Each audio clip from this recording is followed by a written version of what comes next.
Аманқаматырбек Ишполбаев жанагы боюнча мыйзам долбоор боюнча мен бир нече буга чейин укук тартип комитетинде болгондо өзүмдүн ой пикиримди да айткам, бирок азыр могу жерде коомчулук үчүн, стенограмма үчүн дагы айтып, бирок могу жерде Кыргыз Республикасынын өзгөчө кырдаалдар министрлигине караш мамлекеттик материалдык резервдер фондунун төрагасынын орун басары да келиптир. Уланбек Эгембердиевич атап койчу жагдайлар бар да. Мыйзам долбоору менен боло турган болсо, биздин мыйзам долбоорун бир нече биздин коллегаларыбыз демилгелеп чыгып атат, бирок мыйзам ачык айтыш керек, мыйзам чийки да. Мыйзамды буну баарын башынан аягына чейин анан өзгөртүү түзөтүүлөр менен жазып чыгыш керек. Эмне үчүн дегенде ушул эле жанагы ичинде мыйзам чыгаруу техникасы да бузулган да. Көп жанагы шайкеш келбеген жерлери кыргызча менен орусча жанагы тексттер дейбизби, лингвистикалык жанагы каталардагы туура эмес которуулар да бар да. Мисалы айта турган болсок, ушул укук бузуулар жөнүндө кодексинин булар 34-чү беренесине киргизишип атат жаңы түшүнүктү. Жана коомдук саламаттык сактоо жаатына ченемдик укуктук актыларды бузуулар, четтетилген чейин объекти жабуу ишин токтотууда. Бирок булар бир эле жанагы санэпидстанция деп коебуз, ошолорго гана ссылка кылып атат да. Бирок ушул иштин белгилүү түрүн токтотуу деген 7-чи беренеде көрсөтүлүп кеткен да. Бул уже берене бар. Бунун бардыгын саламаттык министрликтери өздөрүнүн ички жоосу менен эле жанагы кылып могундай укук бузуулар кодексин талмуд кылбастан, өзгөртүү түзөтүүлөр кирбестен өздөрүнүн жоолор менен, инструкциялар менен жанагы кылып кетсе болмок да. Бул укук бузууга киргизүүдөн жанагысы жок. Кереги деле жок да. 214-чү берене боюнча булар 6-чы беренесине соода жана коомдук тамактануу чөйрөсүндө тамак азыктарын же чийки азык түлүктү өндүрүүдө, жүгүртүүдө же болбосо сатууда адамдардын тобу менен инфекциялык ооруга чалдыгуусуна, массалык уулануусуна деген жанагы массалык уулануусуна деген түшүнүктү киргизип кетип атат. Бирок бул мыйзамдарда массалык уулануу деген түшүнүк жок. Ал жерде топтук уулануу деген эле бар. Ушунун бардыгын карап көрө турган болсок, бунун бардыгы номер 10-12 январда 24 жылда биз кабыл алып берген мыйзамдын 4-чү беренесинин 31 пункту менен чектөө иш-чаралары карантин деген жерде камтылып кеткен. Андан сырткары булар тамак аштан ууланууну иликтөө тартибинин нускамасы бар. 16 апрель 22 жылдын сентябрь менен 1102 буйругунун менен бекитилип кеткен. Ал жерде түшүнүк киргизилген. Топтук тамак аштан уулануу жайылып чыгышы деген түшүнүктөрчү. Андан сырткары кыргызча текстинде карай турган болсок, эле жалпы моундай мыйзамдын долбоорун өзүнүн Кыргыз Республикасынын мыйзам Кыргыз Республикасынын тамак аш продукциянын коопсуздугун камсыз кылуу жөнүндө деп туруп, биринчи беренеси менен булар терминден жана аныктамаларды киргизип кетип атат. Ал жерде алфавиттик иреттеме деген түшүнүк жок да. Башыдан Т тамгасы менен бүтүп, анан А тамгасы менен башталып бүтүп атат да. Эмне үчүн дегенде мыйзам чыгаруу техникасы боюнча А тамгасынан башталып, анан Я менен бүтүш керек эле да. Андан сырткары мамлекеттик контролдоо деген көзөмөлдөө деген түшүнүктү анык беришкен эмес. Андан кийинки буларды аныктамада жаныбарлардын алынган кайра иштетилбеген тамак аш продукциясы дегенде булар эч жерде жок түшүнүк барды, биологиялык ресурстарды аквакультура продукциясы деген жана түшүнүктөрдү киргизип кеткен да. Анткени сиздер менен биз аквакультура жана башка мыйзамдарды кабыл алганда буларга мыйзамдарды караганда биз толук түшүнүктөрдү киргизип кеткенбиз да. Ал түшүнүктөр жок. Биологиялык ресурстарды кармоо эмне деген, аквакультура продукциясы деген эмне деген түшүнүктөрдү жок эле, бир каяктагы бир мыйзамда жок жаналар киргизип алган. Андан сырткары 9-чу беренесинде шайкештикке баа берүү дегенде атайын тамак аш продукциясынын мамлекеттик каттоо, жаңы түрдө тамак аш продукциясын мамлекеттен каттоо деген түшүнүктөр Кыргыз Республиканын техникалык жөнгө салуу жөнүндө мыйзамдардын ченемдик акт эмнеси менен айырмаларын дагы түшүндүрбөй кетишкен. Ошол эле жанагы 12-чи беренеде өзгөчө кырдаалдар деген жана түшүнүк бар. Ал жерде орусда жанагысын вариантын карай турган болсок, мамлекеттик тил менен расмий тилдеги жанагы айырмачылыктар да бар. Ал жерде опережающий же превентивный, упреждающий жанагы деген беркилерди түшүнүктөрдү киргизип кеткен да. Эмне үчүн дегенде мыйзам чыгаруучусунда мындай опережающий, превентивный деген түшүнүк жок. Мыйзам чыгарууда бир эле упреждающий деген гана түшүнүк бар да. Ошого окшогон андан сырткары балдар тамагы, диеталык тамак, дарылап алуучу тамак, кош бойлуу жана бала эмгизген аялдар деген 22-нчи беренеге атайын багаттагы тамак аш продукциясынын коопсуздугуна карата талаптарды киргизишип кетип атат. Бирок бунун киргизгени жакшы, колдойбуз. Анын механизмдери көрсөтүлгөн эмес да. Ушул жерде мыйзамды жазганда механизмдерин ким ушуну киргизгенден ким контролдойт, мамлекеттер тарабынан жана башка көзөмөлдөөчү органдар тарабынан ушулардын баардыгын аныктап кетиш керек эле. Мыйзам боюнча айта турган болсок, аябай көп. Мен бул боюнча биринчи жанагыдан кийин өзүмөн сунуштарымды мыйзам боюнча долбоор жана сунуштарымды беремин. Мен бирок могу жерде сөзүнүн башында айткандай Улан Эгембердиевичке берет элем да. Улан Эгембердиевич, мына сиздер жанагы материалдык резервтер фондунун төрагасынын орун басарысыздар да. Мамлекеттин коопсуздугун, тамак ашын сиздер камсыз кылып бересиздер. Мына сиздердин жоболор боюнча азыркы күндө 25 продукцияны киргизгенсиздер, азык-түлүк коопсуздугу деп. Андан кийин мамлекет өкмөттүкүн карай турган болсок, 14 продукция менен азык-түлүк коопсуздугу мамлекетти камсыз кылып берет деп жүрөт. Айыл чарба министрлигин карай турган болсок, айыл чарба министрлиги 9 продукция менен дейт. Кимиңерге ишенебиз, бүгүнкү күндө эң акыркы вариантыңар боюнча азык-түлүк коопсуздугун камсыз кылуу үчүн канча тамак аш кирген? Санын айтып койсоңуз. Саламатсыздарбы, урматтуу жыйындын катышчылары. Рахмат. Бул жерде негизинен эми жакшы маселе көтөрүлүп атат. Жанагы техрегламенттер боюнча ЕСтин баары айтылган, бирок мамлекеттин материалдык резервдагы бул мыйзамга кызыктар, себеби дегенде баягы айтылып кетпеди, цепочка деп. Ошол цепочкада сактоо, андан кийин транспортировка, жүк ташуу, реализация. Ушул үчөөнү эми көбүнчө сактоо беркилер азыраак болсо дагы, бирок ошол мамлекеттик материалдык резерв камтып кетет да. Ошондуктан бул законду чыгарганга мамлекеттик материалдык резерв кызыктар. Ал эми экинчи суроо боюнча негизги биз сактаган продукция бул министрлер кабинетинин токтоо менен бекитип берет, номенклатура деп. Ошол номенклатурада негизинен биздеги бул көлөмүн айтпай эле коеюн, бирок болору бул будай сакталат, суу, майы, кум, шекер. Сизге башкачараак суроо берди, ачыташпай сурап, мынакей же 14 продукциябы, же 9бу деп айыл 25. Буларды 25 деп берип атат. Кимиңерге ишенели деп атат азыр. Айыл чарба министри ишенелиби, же силерге ишенелиби деп атат. Ошо 25 продукция бул айыл чарба министрликке караштуу да. Бизде анда 25 продукция жок, ошо 4 неме бар, наименование. Самат Насирди жооп берип койгулачы анда. Саламатсыздарбы? Аматан Батырбекович, урматтуу депутаттар, айыл чарба министрлигине караштуу азыркы учурда биз эң негизги бул 9 азык-түлүк менен иш алып барабыз. Анын ичинде буудай, эт жана эт азыктары, сүт жана сүт азыктары, жумуртка, жашылча жемиш, бакчалар, жер жемиш, картөшкө, кант, анан өсүмдүк майы. Ушул боюнча азыркы учурда биз ушу өзүбүздүн камсыздообуз боюнча ишти алып барабыз. Анын ичинен 5 азык-түлүк боюнча биз толук камсыздоого чыктык.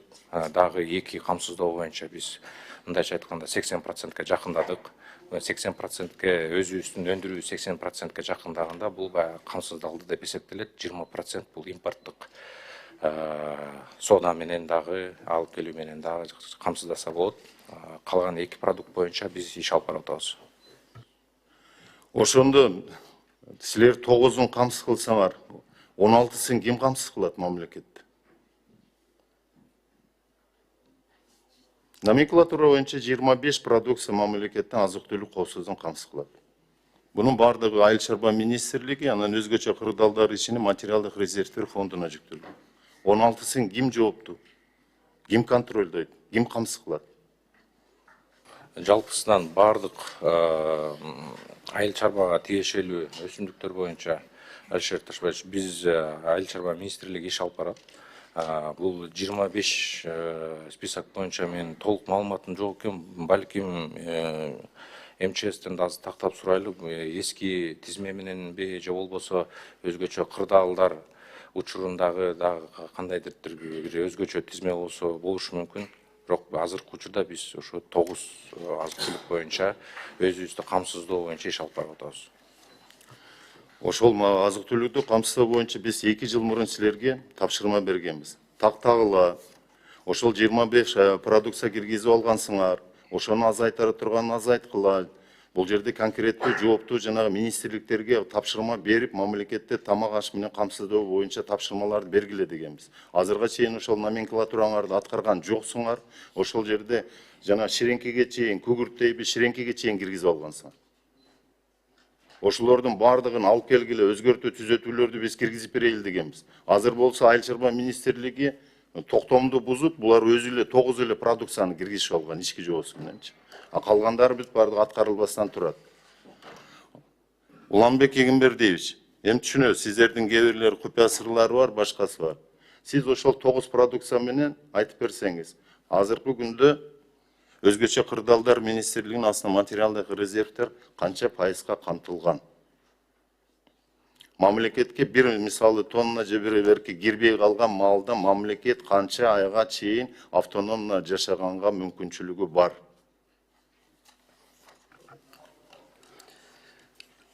Бул жерде мен мамлекеттик материалдык резервди айтып кете турган болсок, мен дагы бир сыл айтам да кайталап жанагындай негизги продукция бул будай, суу майы, кум шекер, анан консерваланган эт.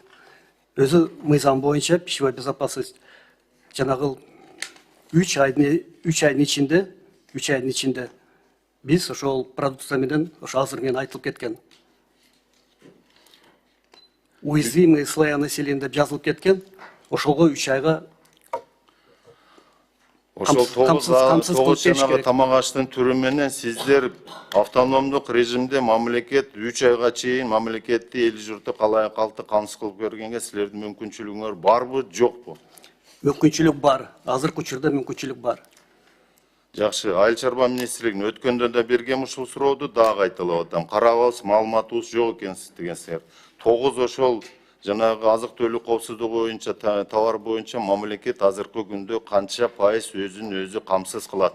Эмне үчүн дегенде 3 жыл мурун айткан Айыл чарба министрлиги 2 жылдын ичинде биз кеминде 70%га чейин азык-түлүк коопсуздугун камсыз кылып беребиз. Могу жерде миллиарддаган акчаны бергенден, өткөзүп бергенден коркпогула деген. Биз бардыгын өткөзүп бердик. Мына 3 жыл болду. Жыйынтыгы эмне болду? Канча пайызга чыгардыңар? Урматтуу Алишер Ташбаевич, сүт боюнча толук камсыздалган. Андан тышкары бул жерде Сүт боюнча айтпай эле коела, 116%, аны билебиз. экспортко да потенциал бар. Жумуртка толук камсыздандырылды. Жакшылча жемиште дагы экспортко мүмкүнчүлүк бар. Азыркы учурда канттагы быйыл кант кызылчасы түшүмү мол болуп, толук камсыздоого өтүп атабыз. Быйылкы жылга картошка дагы камсыздалган. Эң негизгиси бул өсүмдүк май менен нан жана нан азыктары. Ушул жерде өткөндө сиз биринчи орун басарыңыздар жооп бере алган эмес да. Кабминдин өкүлү Акылбек Үсөнбекович айткан 70% биз азыркы күндө сулуу май менен жөнөкөй айтканда 70%га мамлекет өзүн өзү камсыз кылып берет. Монча биз масло заводду ачып салдык, башка кылдык, семчкаларды алып кирдик, Россия жана башка жактардан деп айткан да. Өткөндө министрди биринчи орун басары айтты, биз 29,5%га гана камсыз кылабыз. Сиз болсо азыр айтып атасыз, толкандуу камсыз кыла алабыз деп. Пайызыңызды айтыңыз, могу жерден коомчулук угуп отурат. Өсүмдүк май боюнча бул 58%. Мен мындай толуктап кетким келет, Алишер Ташбаевич. Бул жерде өзүбүздүн өндүрүүдөн андан тышкары импорт менен эки жолу бар да, бул камсыздоочу. сөзсүз түрдө азыркы учурда биз өсүмдүк май боюнча иш алып барып атабыз. Жалгыз эле импортко көз каранды болбой, андан тышкары азыр мынакей Кара Балтада 2 цех ачылып атат, завод деп айтсак болот. 2025 жылга дагы чоң май заводу боюнча, Сафлор боюнча иш алып барып атабыз. Андан тышкары ушу күн караманын Сабат Насирдинович, айтса кечиресиз, тиги Уланбек Эмедович, силер мындай сөздү кызыктай эле бир сыңардан прямой эле жооп берилечи. 58%. Канча суу майыбыз бар азыр? Мына жооп бергиле тиги Уланбек Эмедович. Канча суу майы бар бизде? Канча айга жетет деп сурап атпайбы? Ушуну эле жооп берип койгулачы айдан айдысы. Аябай узартып атасыңар да. Аны сураган жок эле. Açıkçası açık ele veriyor da su may boyunca bolgonu 29% деп атасыңар. 29% да жоқ, biz bolgonu bile 20% бар болуш керек. Канча айга бар? Айтып атат 3 айга бар деп атат. 3 айга барбы жок? Ошону айтып койгулачы. Запасыбыз. 3 айга бар. Материалдар жооп берип койгулачы, канчаңар бар? Мамлекеттик материалдык резервде 3 айга жете турган бардык наименование бир гана суу май эмес, кум шекер боюнча дагы, будай боюнча дагы бардыгы ушу 3 айга жете турган бар запас менен. Аны биз түшүнүп атабыз. Суу май барбы? Бар да, номенклатурада негизги неме да бар. 58%.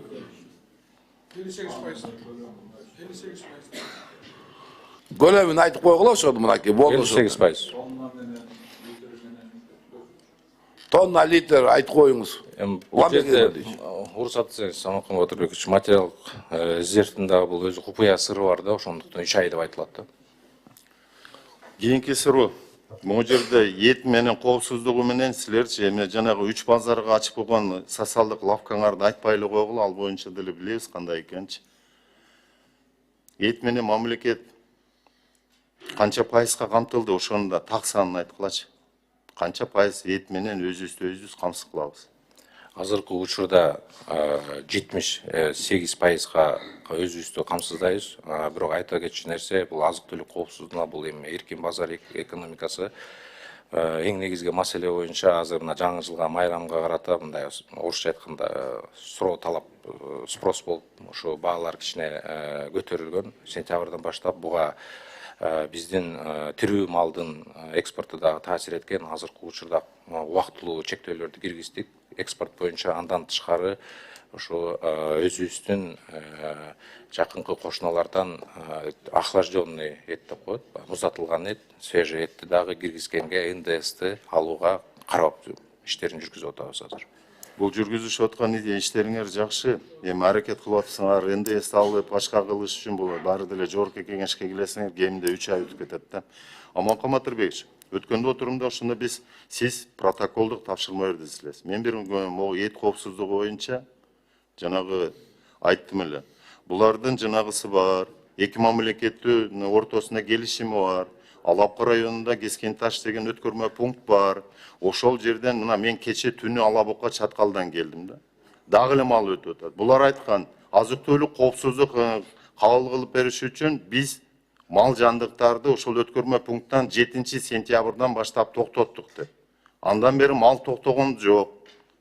Күнүнө ошол жанагы 1000 баш деп эркелеп атат, жанагы мелкорогатый скоттеби кой жандыктары. Андан кийин мал 600, 500, жылкы малы 250, 300 баш күндө чыгып кетип атат. Анан булар айткан, ошо 6 айдын ичинде статистиканы бергиле, канча миллион баш чыгарып ийдиңер депчи. Эмне үчүн чыгарып өтөсүңөр? Мамлекет өзү 70% эт менен камсыз болуп атса, баасы кээ бир жерлерде 70-ке, 700-ке чыгып, кеминде асты 550 болуп атса, областтарда, райондордо депчи. Айтканбыз буларгачы.